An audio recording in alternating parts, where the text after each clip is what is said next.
नमस्कार दोस्तों, एक बार आप सबका फिर से बहुत बहुत स्वागत है आप सभी के अपने YouTube चैनल डियर गुरुजी पर। सो गाइस, आज के जो वीडियो है बहुत ध्यान से आप लोग देखिएगा, क्योंकि आज के इस वीडियो में मैं बहुत ही ज़्यादा जो इंपॉर्टेंट चीज़ है वो आपको बताने वाला हूँ। और आप सभी लोग बार बार कमेंट करके पूछते रहते हो तीन चीज़ों के बारे में। एक तो आपका फर्स्ट राउंड काउंसलिंग, सेकंड आपका पूल काउंसलिंग और थर्ड जो आपका है डायरेक्ट एडमिशन। तो इन तीनों चीज़ों को मैं आज जो है डिटेल में बताने वाला हूँ। जी हाँ दोस्तों, बिल्कुल ऑफिशियल जो उनकी ऑफिशियल वेबसाइट पर पड़ा हुआ है वहाँ से मैं आपको बताऊँगा। तो देख सकते हैं काउंसलिंग जो राउंड होता है वो आपका फर्स्ट राउंड है और पूल काउंसलिंग और डाइट एडमिशन है। तो कौन कौन फर्स्ट में, कौन कौन पूल में और कौन कौन डाइट में जा सकते हैं और क्या क्या एलिजिबिलिटी होती है, आज इस वीडियो में पूरा डिटेल में हम लोग जानेंगे। तो इस वीडियो को अंत तक देखिएगा, ठीक है। तो अंत तक देखें और अपने दोस्तों के साथ शेयर करें जो लोग और इस तरह की जो अपडेट है जानना चाहते हैं, ठीक है।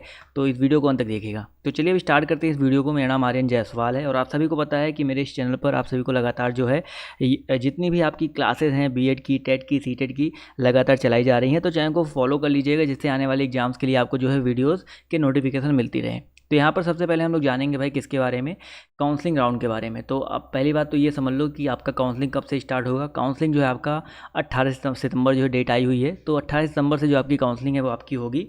इसके अलावा आप सभी को पता है 5 सितंबर को आपका रिजल्ट आएगा।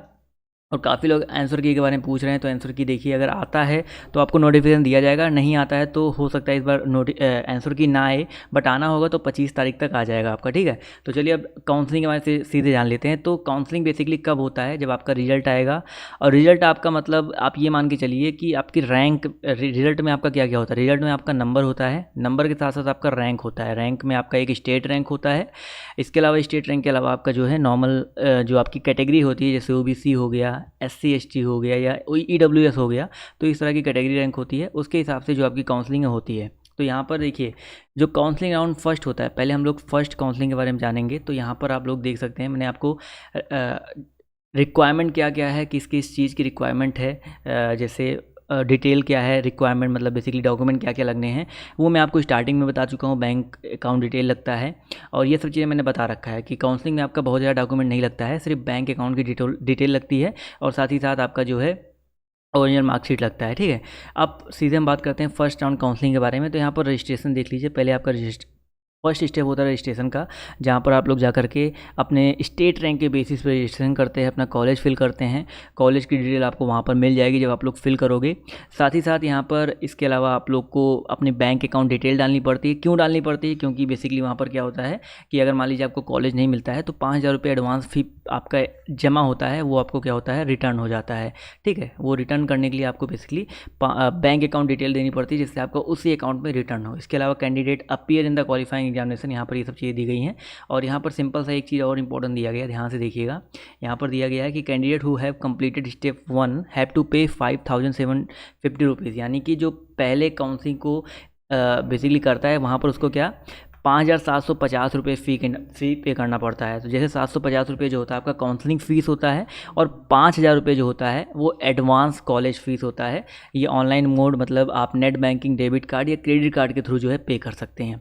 साथ ही साथ यहाँ पर एक चीज़ और देखिए इंपॉर्टेंट दिया गया है, ये दिया गया है कि in case the candidate is not allotted a seat the advance college fee of ₹5,000 will be refunded, यानी कि अगर आपका जो है कोई कॉलेज नहीं मिलता है, किस कंडीशन में आपका पैसा वापस होगा, ये चीज़ देख लीजिए।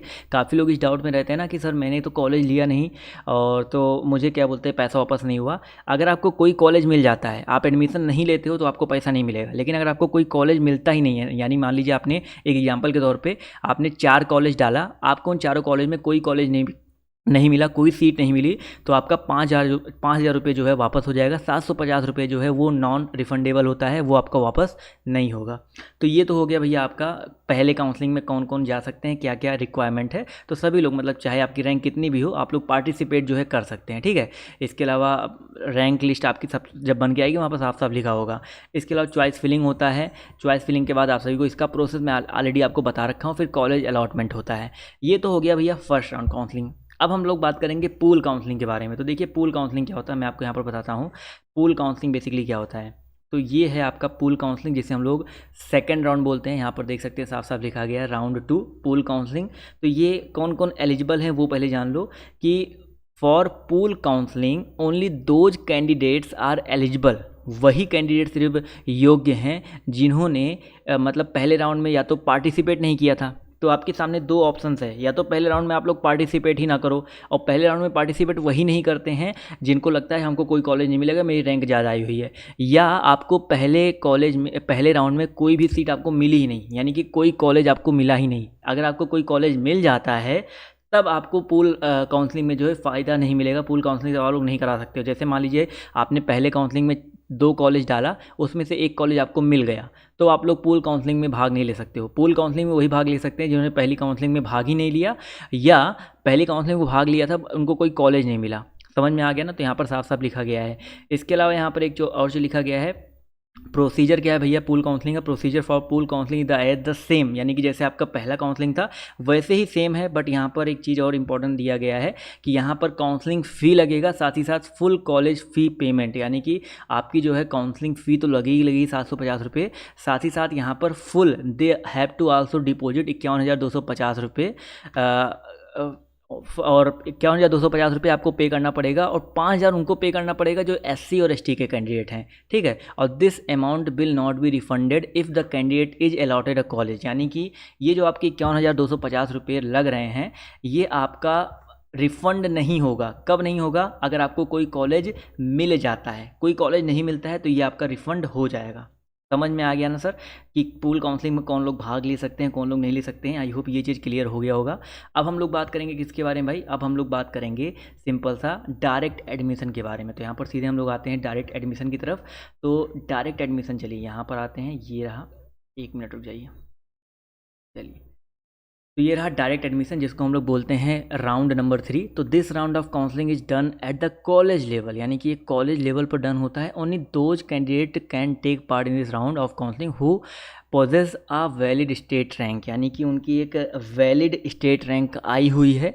Candidate can be admitted to any college only if seats are vacant in the college after the first and pool counselling, यानी कि पहले राउंड के बाद और पूल काउंसलिंग के राउंड के बाद अगर सीट बच जाती है तो आप लोग किसी भी कॉलेज में एडमिशन ले सकते हो, अगर आपने बेसिकली रैंक आपकी आई है, यानी कि आपने पेपर दिया है, आपकी कुछ ना कुछ रैंक आई है, भले वो लाखों में रैंक आई हो, 2 लाख 3 लाख रैंक आई हो, बट आपकी रैंक जो है आपकी आई है। अब यहाँ पर एलिजिबिलिटी देख सकते हैं, पढ़ सकते हैं एलिजिबिलिटी क्या लिखा गया है, देख सकते हैं यहाँ पर, 1 मिनट में दिखाता हूँ कि दोज, यहाँ पर देखिए लिखा गया है कि दोज कौन कौन से जो है एलिजिबल हैं डायरेक्ट एडमिशन के लिए। Those who have not been admitted to any college in first round, यानी कि फर्स्ट काउंसलिंग में आपको कोई कॉलेज नहीं मिला, पूल काउंसलिंग आपने कराया कोई कॉलेज नहीं मिला।